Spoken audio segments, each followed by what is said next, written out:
네, 트럼프 대통령이 유럽을 겨냥한 관세 압박에서 한 발 물러섰습니다. 스위스 다보스에서 열린 세계경제포럼 연사총회에서 마크 류테 나토 사무총장과 회담 후 2월 1일로 예정됐던 유럽 주요 국가에 대한 관세를 부과하지 않을 것이라고 밝혔는데요. 이 내용 이정환 한양대학교 경제금융대학 교수와 함께 알아보겠습니다. 어서 오십시오. 어서 오십시오, 교수님. 트럼프 하면은 자주 거론되는 단어 가운데 하나가 타코지 않습니까? 트럼프는 항상 겁먹고 물러선다.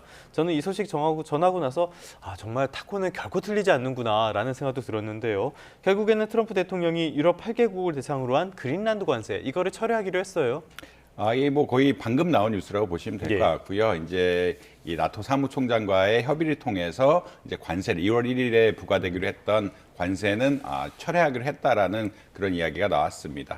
그리고 아까 뭐 앵커님 말씀하신 것처럼 시장에서도 계속 이런 이야기들이 나오고 있거든요. 트럼프 대통령이 이슈는 굉장히 키우지만 이 이슈를 실제로 하진 않고 선거에 득되는 선까지만 가져갈 것이다. 그렇기 때문에 이렇게 굉장히 큰 뉴스가 있어도 사실 나토에 대한 관세 부과라든지 EU와의 관세 전쟁 같은 이슈는 굉장히 큰 이슈임에도 불구하고 주식시장의 반응이 좀 작다라는 의견들이 계속 나오고 있거든요. 어제 뭐 3%포인트 떨어지긴 했는데, 3% 정도 떨어지긴 했는데, 나스닥 같은 경우에 뭐 그 지표가 사실 지난해 4월에 이제 관세 전쟁을 시작하겠다. 그때 뭐 거의 50, 한 30, 40% 이상 빠진 거랑 비교하면은 반응이 작다라는 이야기가 나오고 있을 정도로 사실 트럼프 대통령의 어떤 패턴들이 주식시장에는 좀 익히고 있다. 그리고 이제 아무래도 올해 선거가 있기 때문에 주식시장에서 좀 반응이 더딘 것이 아니냐. 아무래도 트럼프 대통령이 주가가 떨어지게 되면은 뭔가 다른 경기 부양책을 내놓으면서 주가를 부양할 것이라는 기대감들 같은 것들이 형성이 되면서 뭐 시장에서는 조금 어떻게 위협이긴 하지만 이게 위협이 실제화되는 것에 대해서는 조금 좀 안 믿는 이런 상황들이 많이 발생하고 있다는 말씀 드려야 될 것 같습니다. 네. 미국에서 나온 언론들의 평가를 보니까 그 보수주의적인 언론을 포함해서도 다 제국주의자, 어린애 같은 떼쟁이에 불과했다 이런 평가들이 나오는 것 같습니다. 말씀하신 것처럼 전날에는 나스닥이 2.4% 정도 하락을 했고요. 간밤에는 트럼프의 이 발언이 알려지고 나서 주가 지수가 거의 수직으로 올라서는 그런 모습이 연출이 됐어요. 어떻게 보셨습니까? 사실 어제 다우존스, 그러니까 나스닥이나 S&P 500 같은 경우는 약간의 강보합 정도였는데, 근데 다우존스는 1% 이상 빠지고 있었거든요. 근데 이제 트럼프 대통령이 이런 불확실성을 제거하자, 이거 관세 전쟁이 없다라는 이야기를 하자 결국은 다우존스가 한 1%로 양전하면서 반전하면서 주가가 끝났다라는 이런 말씀 드릴 수 있을 것 같거든요. 결국 이런 것들이 사실 어제 보면은 그러니까 그저께 보면은 뭐 국채 시장의 문제라든지 AI 주들이 굉장히 많이 떨어지는 이런 현상들이 발생했는데 그 주식들, 그러니까 국채의 금리도 좀 내려가게 되고 그다음에 AI 관련 주식들 같은 것들, 그러니까 주가가 떨어졌던 주식들이 반등을 하면서 결국 사실 어제 떨어진 것을 좀 만회하는 이런 양상들을 많이 보였다라 이런 말씀 드려야 될 것 같습니다. 네, 이 트럼프가 유럽 관세에 대해서는 이렇게 한 발 물러서는 듯한 모습을 보이면서도 다보스 포럼에서 어김없이 이 그린란드 영토 야욕을 드러내기도 했는데요. 다보스 포럼의 주요 연설 내용 어떻게 보셨어요? 다보스 포럼에서 트럼프 대통령의 발언이 좀 셌다라는 의견들이 굉장히 많이 나오고 있고요. 셌다라는 것은 사실 유럽에 대해서 어떠한 미국에 없었다라면 어떤 일이 벌어졌을까? 특히나 뭐 덴마크에 대해서는 전쟁이 있었기 때문에 미국이 도와줬기 때문에 그린란드를 회복할 수 있지 않았느냐라고 할 정도로 굉장히 세게 이야기했고 특히나 뭐 재생에너지 같은 경우에 있어서도 전기료를 지나치게 올리면서 이것이 문제가 되는 방향이 잘못됐다라고 이야기할 정도로 풍력에너지 같은 데에서 굉장히 세게 이야기한 이런 상황들이었다고 보시면 될 것 같습니다. 지금 나오고 있는 사진도 좀 설명해 주실래요? 그린란드를 사실 미국이 점령하는 그린란드에 대해서 점령하는 이런 양상의 어떤 뭐 그 AI 이미지라고 일단 보시면 될 것 같은데 AI 이미지나 뭐 합성 이미지라고 보시면 될 것 같은데 이제 2026년부터 그린란드를 미국이 합병하겠다라는 그런 의지를 좀 보였다라고 보시면 될 것 같습니다. 그러니까 이제 결국은 다 미국령이다. 그러니까 이 그린란드라든지 뭐 캐나다 좀 더 이야기하자면 캐나다 같은 나라 역시 다 미국령이다라는 제국주의적인 모습을 좀 보이고 있는 것이 아니냐는 이야기를 하고 있고요. 근데 이제 이 것들이 결국은 집값 협상을 하지만 또 메시지는 좀 약했거든요. 협상을 하지만 결국 무력은 안 쓰겠다는 이야기를 강력하게 또 얘기했기 때문에 지금 이미지가 나가네요. 저기 미국하고 캐나다하고 그린란드까지 다 미국 영토기로 표현하는 이런 어떤 그 사진을 올리면서 어떤 미국 의지를 표명했는데 또 말은 어떻게 보자라면 무력 사용은 없다라고 이것도 명시하면서 또 주가가 일부 반등하게 되는 이런 계기를 만들었다라고 아마 예. 이해하시면 될 것 같습니다. 알겠습니다. 여러 가지 사안들 지금까지 살펴봤고요. 참 트럼프는 여기저기에 이런저런 잡음들을 많이 만들고 다니는 것 같은데 이제는 국내로 돌아와 보도록 하겠습니다. 사실 말씀하셨던 것처럼 나스닥 이렇게 큰 폭으로 조정을 받으면서 어제 우리 주식시장에 대한 우려가 좀 컸었는데요. 그럼에도 불구하고 주식시장 코스피는 결국에는 오름세로 거래를 마쳤습니다. 지금 강세장은 강세장인 것 같아요.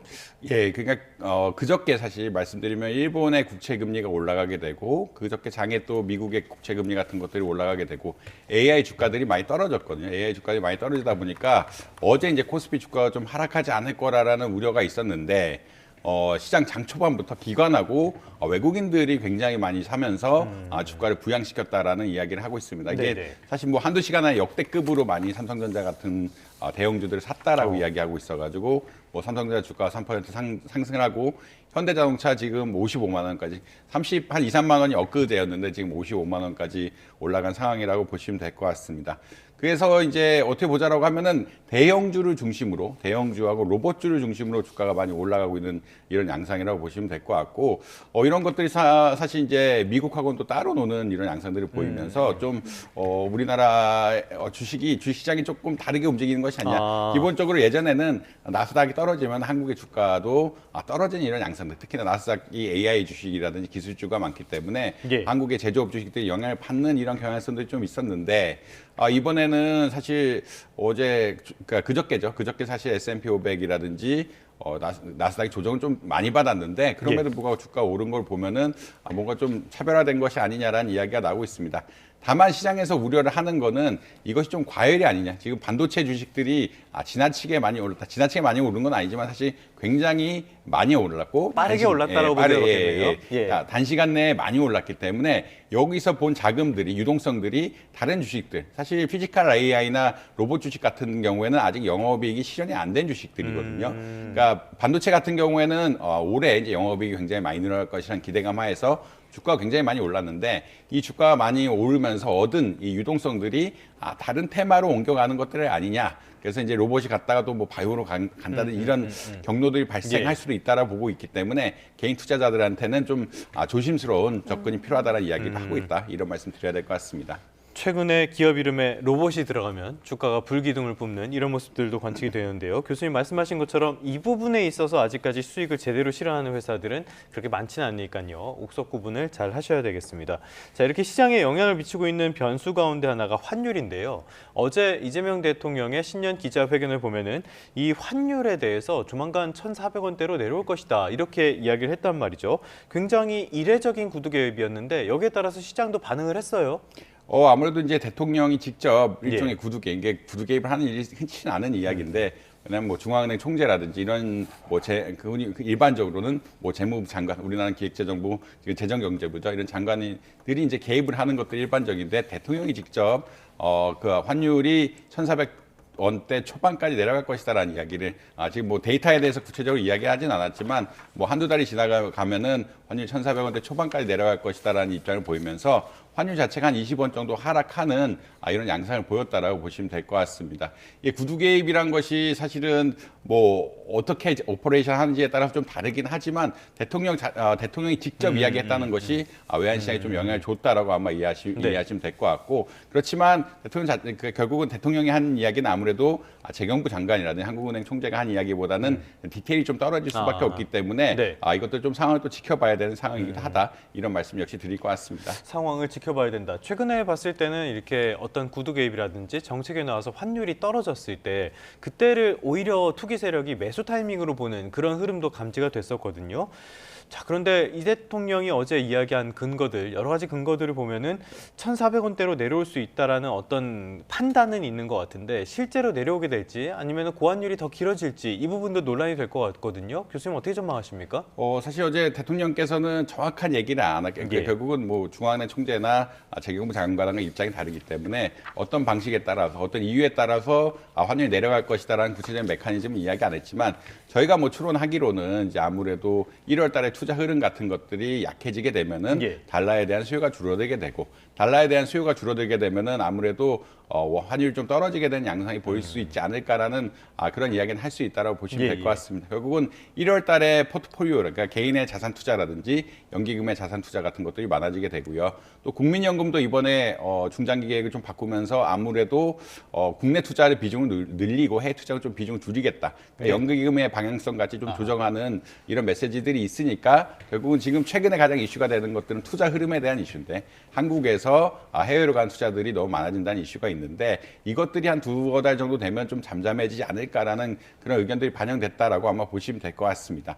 근데 다만 사람들이 아직 기대감들이 형성이 되어 있기 때문에 1,400원 초반이 되면은 또 그러니까 많이 사려는 인센티브들이 있거든요. 그리고 사려는 인센티브들이 생기면서 이게 사실 기대감, 그러니까 우리가 아니 어디까지 가야 되느냐에 대한 기대감들이 굉장히 중요한데 정부가 이렇게 이야기하는 것 자체가 좀 환율이 지금 더 올라갈 것이 아니냐라는 어떤 시그널이 줄 수도 있기 때문에 최근에 뭐 1,400원대 초반에는 달러를 매입하는 이런 경향들이 많이 보이고 있고 매입하면은 수요가 늘기 때문에 또 환율이 올라갈 수 있는 경향들이 있기 때문에 좀 지켜봐야 된다. 결국은 네. 전반적인 투자 흐름하고 사람들이 사려는 어떤 수요가 복합적으로 결정되기 때문에 좀 지켜봐야 되는 이런 상황인 것 같다. 이런 말씀 드려야 될 것 같습니다. 환율에 대해서는 이례적인 구두 개입이 있었고 하지만 이 부동산과 재정에 관련해서는 좀 신중한 입장을 보였는데 그 와중에도 좀 확실한 메시지는 있었습니다. 부동산 세제 개편 관련해서 이 다주택자 규제 필요성을 거듭 강조했는데 어떤 대안들이 나올 거라고 좀 보십니까? 뭐 사실 이제 부동산 세금은 마지막 수단이라는 얘기 또 명백하게 하시긴 했습니다. 세금이란 것이 일종의 부정적인 요인으로 작용할 수도 있기 때문에 예. 세금이란 것이 부과되게 되면은 가격에 넘겨줄 수 있는 가격으로 올릴 수 있는 또 요인이 될 수가 있거든요. 세금을 가격에 전가하는 메커니즘 역시 분명하기 때문에 세금에 대해서는 신중하게 하겠다라는 이야기를 하고 있습니다. 그래서 다주택자들에 대해서는 이제 규제를 하겠다라는 이야기를 하고 있고 특히나 다주택자들이 집을 팔 수 있게끔 하는 메커니즘 역시 양도세 지금 중과 부분을 빼주고 있는데 이런 것을 네. 좀 연장해줘야 되는 것이 아니냐라는 의견까지 나오고 있다라고 아마 보시면 될 것 같습니다. 그다음에 이제 최근에 이제 국토교통부에서 결국은 이제 아파트 공급 대책이라는 이런 것이 나올 건데 공급 대책도 분명히 있을 것이다. 그렇지만 다주택자가 이게 집을 많이 가지고 있는 것은 어떤 주택의 공공성의 반환이다 명시했다. 이런 예. 이야기는 좀 드려야 될 것 같고요. 그래서 아까 말씀드린 것처럼 세금을 올리진 않겠지만 양도세 같은 것들을 조절하면서 결국은 이 주택을 팔 수 있게끔 하는 메커니즘들을 좀 많이 만들지 않을까라는 그런 생각들을 가지고 있는 것 같다. 이런 네네네. 말씀은 드려야 될 것 같습니다. 물론 이제 구체적으로 뭐 정확하게 뭘 하겠다라고 네. 이야기는 하지 않았는데 이제 추세가 그런 것 같다라는 이야기는 드려야 될 것 같습니다. 근데 이제 구체적으로 뭘 하겠다라는 이야기가 나와줘야 될 것 같습니다. 이 공급 대책이 나온다 하면서 계속 늦어지고 있고요. 6.27 대책, 11.5 대책 같이 이 수요 억제책들은 시간이 지나다 보니까 어떤 순기능보다는 부작용이 더 두드러지는 상황이거든요. 그래서 공급 대책이 더 중요할 것 같은데요. 일단 부작용을 좀 보자면요. 서울 아파트 전세 매물이 급감을 해버렸습니다. 이러면은 전세 대란은 뭐 뻔하다 이렇게 봐야 되는 거 아닙니까? 사실 올해 상반기 좀 전세 대란이 우려되는 것은 사실이다라는 말씀드릴 예. 수 있을 것 같습니다. 일단은 지금 매물에도 나오고 있긴 하지만 매물 자체가 굉장히 많이 줄었다. 그러니까 전세 매물이 많이 줄었다라고 보시면 될 것 같고요. 그 다음에 이제 월세로 좀 전환 같은 게 이슈가 된다라고 보시면 될 것 같습니다.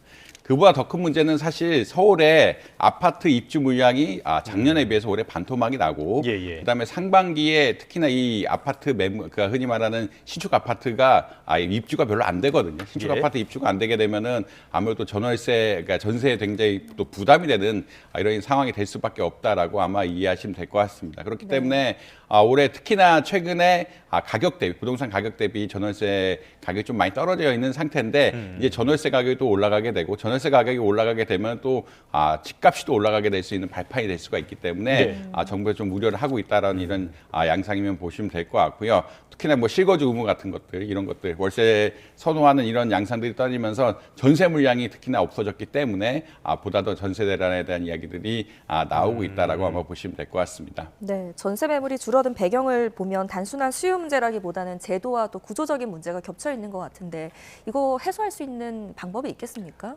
사실 전세라는 제도는 굉장히 우리나라만의 독특한 제도라고 보시면 될 것 같고요.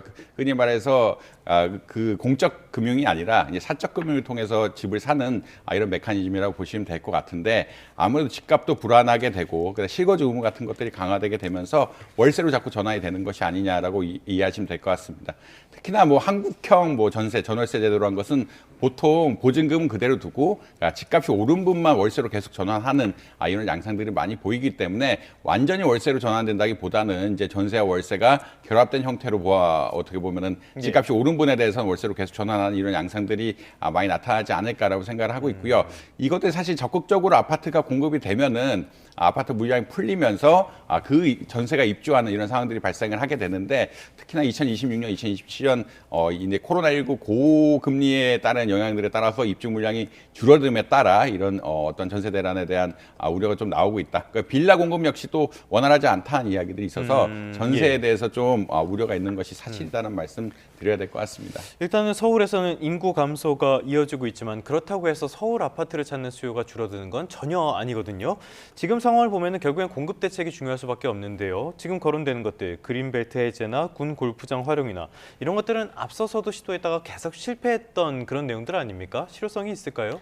아무래도 이제 단기간에 공급 대책을 내야 되는데 보통 아파트 같은 경우는 뭐 택지 지구 같은 거 지정하고 이렇게 하면 한 10년은 걸린다라고 생각을 하고 있습니다. 지금 이제 대책을 세우면은 뭐 한 10년 이후에 이제 주택 공급들이 원활하게 이루어지는 이런 양상들을 보이고 있기 때문에 이제 물론 공급 대책 내는 게 굉장히 중요하고 그렇기 때문에 공공주택 같은 것들을 많이 짓겠다는 이야기를 하고 있는데 이게 쉽게 될지 어디서 지정이 될지에 대해서는 사실 조금 걱정이 되는 게 사실이고요. 아무래도 서울에는 이 공공택지 개발할 땅들이 그렇게 많지는 않기 때문에 지금 국토부에서 굉장히 집중을 해서 개발하고 있다라고 하고 플래닝을 하고 있다고 하는데 어디에 지을 수 있는지 어디에 얼마 지을 수 있는지에 대해서는 조금 지켜봐야 되는 이런 상황들인 것 같다라는 말씀드려야 되겠습니다. 아무래도 이제 서울에 공급할 땅이 많지 않고 그렇기 때문에 국토부의 해안 같은 것들이 많이 필요한 상황이다라고 아마 보시면 될 것 같습니다. 네, 알겠습니다. 오늘 여기까지 듣겠습니다. 이정환 한양대 경제금융대학 교수와 함께했습니다. 잘 들었습니다. 고맙습니다.